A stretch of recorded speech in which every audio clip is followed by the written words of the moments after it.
Good afternoon. My name is Captain Jesse Katzman. I'm the Commander of Public Affairs for the Fairfax County Police Department.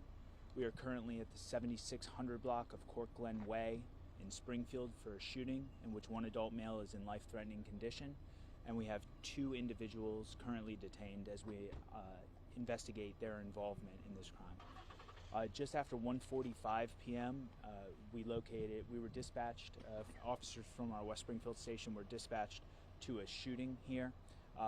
Detectives from our Violent Crime Suppression Unit also arrived on scene and were able to quickly secure the scene and detain two individuals that we believe are involved. Through our investigation, we've determined that those two individuals are known to the victim, and so we are actively investigating any other involvement that might be out here as well. So detectives from our Major Crimes Bureau and Crime Scene Section will remain on scene here as they investigate the circumstances behind the event, but also for any camera footage, ring doorbells, and other things. If you look around here, this community has installed cameras. One is actually behind you over here, and there are a couple more behind me. We're working to quickly gather that camera footage as we may believe that it has captured the event.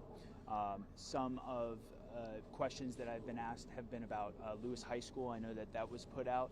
The information that we got originally was that the people involved may have attended that school, and that is why that school went into a shelter situation.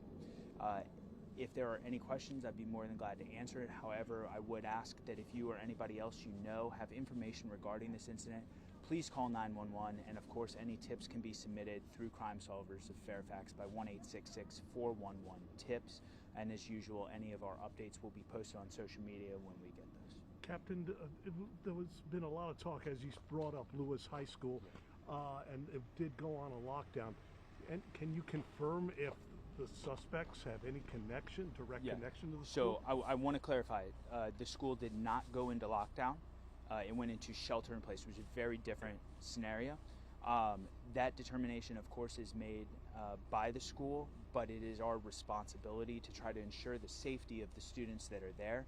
The preliminary information that we had is that one of the people of interest is a juvenile that may have attended that school.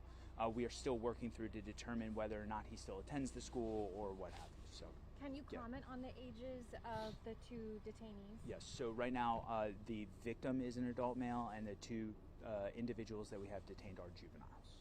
Are you looking for other suspects? We're not sure 100% what we are looking for yet until we get that camera footage.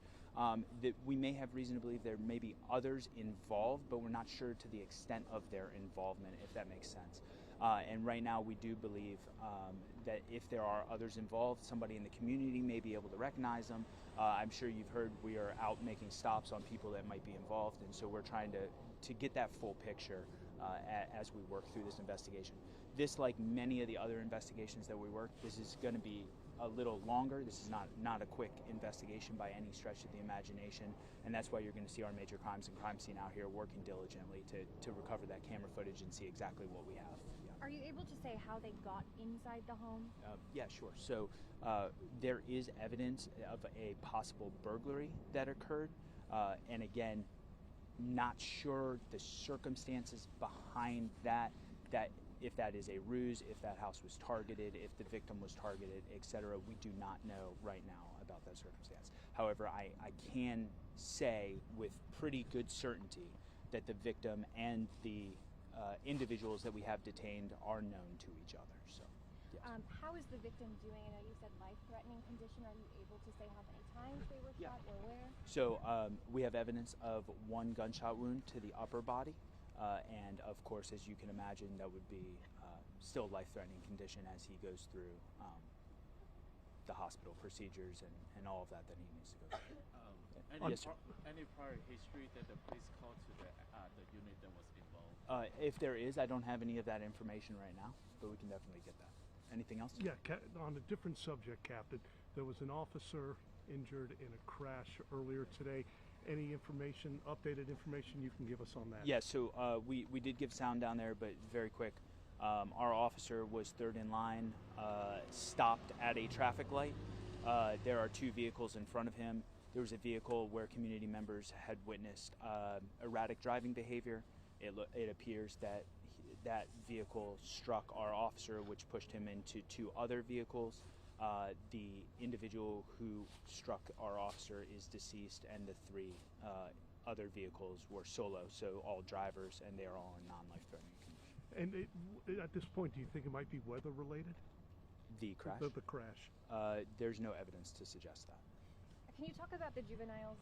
You mentioned that their preliminary reports were saying that they possibly had a relation to Lewis High School or maybe went there. Is that still not confirmed, or they are students there? So that is not confirmed yet.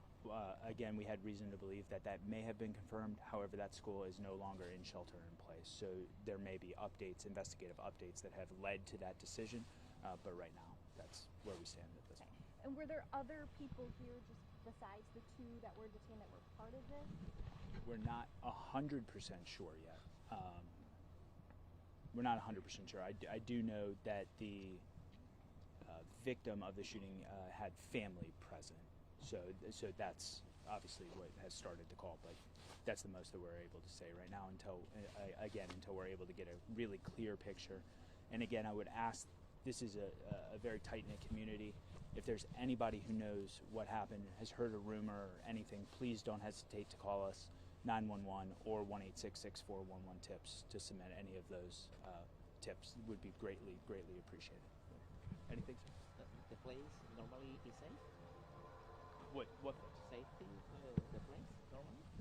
All of Springfield? Yeah. Oh yeah, incredibly. It's rarely this case. It's rarely here. Rarely, yeah. We're the largest, safest jurisdiction of our size by the Major City Chiefs Association. So, you know, we are an extremely safe community. This is a rarity for this to happen. I'm sure you guys have seen our crime numbers. Crime has been trending downwards. Violent crime has been trending downwards. This is not something that residents of this community should expect or would expect by any stretch of the imagination. So, thanks. And this happened, and what time did you folks get the call? This was 1:40. 1:45. Okay. Everybody, thank you guys so much. I know it's cold. Anything else before I bounce? I don't want anybody to get frostbite out of here. Unless they need to talk to you, we had a couple questions off Okay, camera. sounds good. Thank you.